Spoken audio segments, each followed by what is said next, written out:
අයිබෝවන් අපි අද සාකච්ඡා කරනවා 6 ශ්‍රේණිය 5 වෙනි පාඩම වෙන ආලෝකය සහ පෙනීම පාඩමේ අභ්‍යාසය සම්බන්ධයෙන්. හොඳයි අපි බලමු අභ්‍යාසයේ තියෙන පළවෙනි ප්‍රශ්නේ දී ඇති පිළිතුරු අතරින් නිවැරදි පිළිතුර තෝරන්න. ඒකේ රෝම ඉලක්කම් එක ප්‍රශ්නයක් අහලා තියෙනවා පහත ප්‍රකාශ වලින් නිවැරදි වන්නේ පළවෙනි උත්තරේ දීලා තියෙනවා චන්ද්‍රයා දීප්ත වස්තුවකි, දෙවෙනි එක සූර්යයා ආලෝක ප්‍රභවයකි, තුන්වෙනි එක ග්‍රහලෝක අදීප්ත වස්තුන් වේ. එතකොට මෙතන චන්ද්‍රයා දීප්ත වස්තුවක් නෙමෙයි. එයා ආලෝකය නිපදවා ගන්නෙ නැහැ. හරි? සූර්යාගෙන් ලැබෙන ආලෝකය පරාවර්තනය කළා තමයි ආලෝකය පිට කරන්නේ. එතකොට මෙතන සූර්යා ආලෝක ප්‍රභවයක්. එයා ආලෝකය නිපදවනවා. ග්‍රහලෝක අදීප්ත වස්තු. එතකොට ග්‍රහලෝක ආලෝකය නිපදවන්නේ නැහැ. සූර්යාගේ ආලෝකය පරාවර්තනය කරන එක තමයි කරන්නේ. එහෙනම් මෙතන දෙක සහ තුන ප්‍රශ්න දෙක සහ තුන පිළිතුරු නිවැරදි. දෙක සහ තුන නිවැරදි. එහෙනම් අපිට මෙතන උත්තරේ ලියන්න පුළුවන්. පළවෙනි ප්‍රශ්නෙට රෝම ඉලක්කම් 1. දෙවෙනි උත්තරේ මම උත්තරේ ලියනවා. දෙක සහ තුන පමණි. දෙක සහ තුන පමණි. ඊට පස්සේ අපි යනවා රෝම ඉලක්කම් 2 ප්‍රශ්නෙට. රෝම ඉලක්කම් දෙවෙනි ප්‍රශ්නේ පහත දැක්වෙන ඒවායින් නිවැරදි පිළිතුර නිවැරදි ප්‍රකාශය තෝරන්න. පහත දැක්වෙන ඒවායින් නිවැරදි ප්‍රකාශය තෝරන්න. පළවෙනි එක ජලය, වීදුරු, මල් වීදුරු, පාර දුෂ්‍ය ද්‍රව්‍ය වේ. දෙවෙනි පිළිතුර ජලය, පොලිතීන් සහ තෙල් කඩදාසි, පාර භාසක ද්‍රව්‍ය වේ. තුන්වෙනි පිළිතුර තෙල් කඩදාසි, මල් වීදුරු හා අවර්ණ සෙලෝපේන් කඩදාසි, පාර දුෂ්‍ය ද්‍රව්‍ය වේ. හතරවෙනි පිළිතුර කාඩ්බෝඩ්, ලෝහ සහ ලී පාරාන්ත ද්‍රව්‍ය වේ. ඒතර පාරාන්ත ද්‍රව්‍ය කියලා කියන්නේ ඒව තුලින් ඒ ද්‍රව්‍ය තුලින් ආලෝකය ගමන් කරන්නේ නැහැ. ඒ හරහා ආලෝකය ගමන් කරන්නේ නැහැ. එහෙනම් මේ කාඩ්බෝඩ්, ලෝහ සහ ලී කියන ද්‍රව්‍ය පාරාන්ත ද්‍රව්‍ය. එහෙනම් පිළිතුර වෙන්නේ හතරවෙනි එක. ඒතර අපි මම උත්තරේ ලියනවා. පිළිතුර 4 කාඩ්බෝඩ්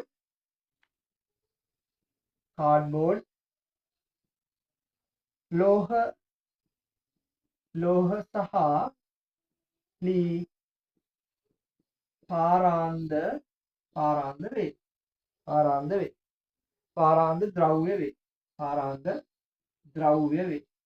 වේ. පාරාන්ත ද්‍රව්‍ය වේ. ඔන්න අපි දෙවෙනි ප්‍රශ්නෙට උත්තරේ ගත්තා. අපි යනවා තුන්වෙනි ප්‍රශ්නෙට පිළිතුර ලබා ගන්න. තුන්වෙනි ප්‍රශ්නේ බැලුවොත් දුම පිරුණු කුස්සියක වහලෙහි ඇති සිදුරක් තුලින් ආලෝකයේ ගමන් මාර්ගය නිරීක්ෂණය කළ හැකි වන්නේ පළවෙනි පිළිතුර තියෙනවා දුමින් පිරුණු විට වාතයේ පාරභාසක වන බැවිනි. දෙවෙනි පිළිතුර දුමින් පිරුණු විට වාතයේ පාරදෘශ්‍ය වන බැවිනි. තුන්වෙනි පිළිතුර දීලා තියෙනවා දුමින් පිරුණු විට වාතයේ පාරාන්ත වන බැවිනි. හතරවෙනි උත්තරේ දීලා තියෙනවා දුම මගින් ආලෝකය උරා ගන්නා බැවිනි. එහෙනම් මෙතන පිළිතුර වෙන්නේ පළවෙනි පිළිතුර දුමින් පිරුණු විට වාතය පාරභාසක වන බැවිනි. එහෙනම් උත්තරේ ලියනවා රෝම ඉලක්කම් 3 ප්‍රශ්නේ පිළිතුර අංක 1 දුමින් පිරුණු විට වාතය පාරභාසක වන බැවිනි. අපිට ඔන්න ඔය විදිහට පළවෙනි ප්‍රශ්න තුනට පිළිතුරු ලියන්න පුළුවන්. හොඳයි. අපි යමු දෙවෙනි ප්‍රශ්නෙට. දෙවෙනි ප්‍රශ්නේ හිස් තැන් පුරවන්න තියෙන්නේ. දෙවෙනි ප්‍රශ්නේ කියනවා වරහන් තුල ඇති වචන වලින් සුදුසු වචන තෝරා කියන හිස් තැන් පුරවන්න. මම ඡේද කියවන්නම්. ආලෝකයේ හිස් තැනක් විශේෂයකි. එය හිස් තැනක් මාර්ගයක ගමන් කරයි. ආලෝකයේ සමහර ද්‍රව්‍ය තුලින් ගමන් නොකරයි. එවැනි ද්‍රව්‍ය හිස් තැනක් ද්‍රව්‍ය ලෙස හැඳින්වේ. ආලෝක කිරණයක ගමන් කරන දිශාව දැක්වීමට අපි හිස් තැනක් යොදා ගනිමු. බොහෝ මාර්ග සංඥාවලදී හිස් තැනක් යොදා ගන්නේ වැඩි අවධානයක් ලබා ගැනීමට කියලා තියෙනවා. උත්තර දීලා තියෙනවා ඊහිතක් ශක්ති හිරු එළිය පාරාන්ද පාරදුෂ්ට සරල රේඛීය සංඥා ආලෝකය කියලා දීලා තියෙනවා උත්තර. එතකොට මම පහසුව සඳහා අංක දා ගන්නවා. පළවෙනි මේ විදිහට අංක 5 වෙනකන් දා ගන්නවා. හිස්තැන් 5ක් තියෙනවා පිළිවෙලින්.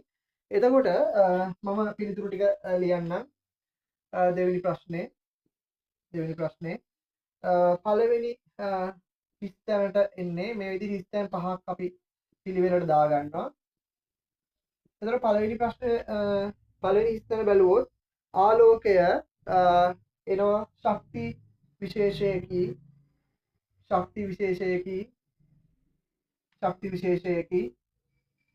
එය හිස්තැනක් මාර්ගයක ගමන් කරයි සරල රේඛීය මාර්ගයක තමයි ගමන් කරන්නේ සරල රේඛීය මාර්ගයක ගමන් කරයි තුන්වෙනි ස්ථනට යමු ආලෝකයේ සමහර ද්‍රව්‍ය තුලින් ගමන් නොකරයි එවැනි ද්‍රව්‍ය ස්ථනක් ද්‍රව්‍ය ලෙස හැඳින්වේ ඒ ආලෝකයේ ගමන් කරන්නේ ඒවට කියන අපි පාරාන්ද කියලා පාරාන්ද ද්‍රව්‍ය ලෙස හැඳින්වේ ආලෝකයේ කිරණයක ගමන් කරන දිශාව දැක්වීමට අපි යොදා ගන්නවා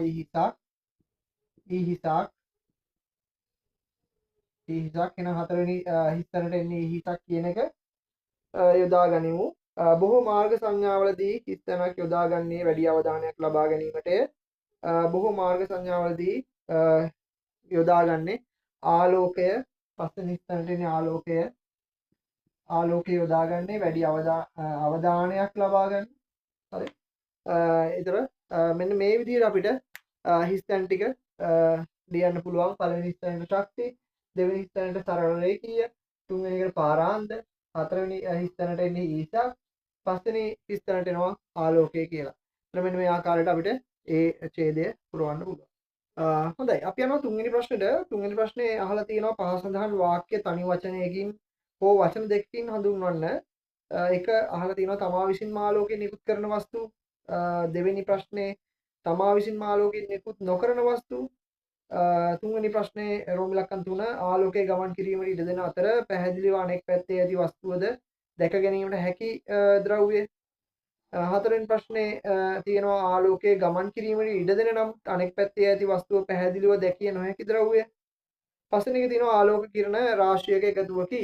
එතකොට පළවෙනි එකට අපි උත්තර ලියන්න යනවා. තුන්වෙනි ප්‍රශ්නේ රෝම ඉලක්කම් 1 තමා විසින්ම ආලෝකයෙන් නිකුත් කරන වස්තු අපි ඒවට කියනවා දීප්ත වස්තු කියලා. දීප්ත වස්තු. රෝම ඉලක්කම් 2 තමා විසින්ම ආලෝකයෙන් නිකුත් නොකරන වස්තු ඒවට අපි කියනවා අදීප්ත වස්තු කියලා. අදීප්ත වස්තු.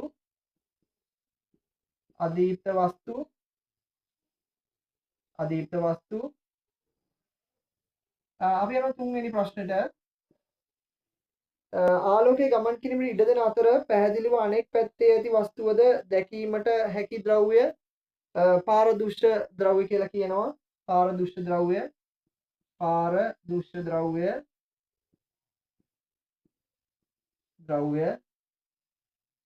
ඊළඟ හතරවෙනි ප්‍රශ්නට යනවා ආලෝකයේ ගමන් කිරීමට ඉඩ දෙන නමුත් අනෙක් පැත්තේ ඇති වස්තුව පැහැදිලිව දැකිය නොහැකි ද්‍රව්‍ය.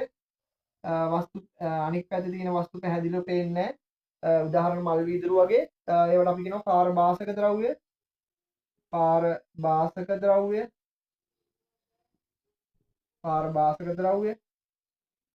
අපි යන පස්වෙනි එකට ආලෝක කිරණ රාශියක එකතුවකි. ආලෝක කිරණ රාශියක එකතුවකට අපි කියනවා ආලෝක කදම්බයක් කියලා. ආලෝක කදම්බය. හොඳයි. අපි ඊතර මේ විදිහට තුන්වෙනි ප්‍රශ්නට පිළිතුරු සපයනවා. හොඳයි. මම හිතනවා මේ අභ්‍යාසයෙන් ඔයාලා යම්කිසි අවබෝධයක් මේ ආලෝකය සහ පෙනීම පාඩම පිළිබඳව ලබා ගන්න ඇති කියලා. අපි ඉදිරියේදී තවත් මෙවැනිම වීඩියෝවකින් සම්බන්ධ වෙමු.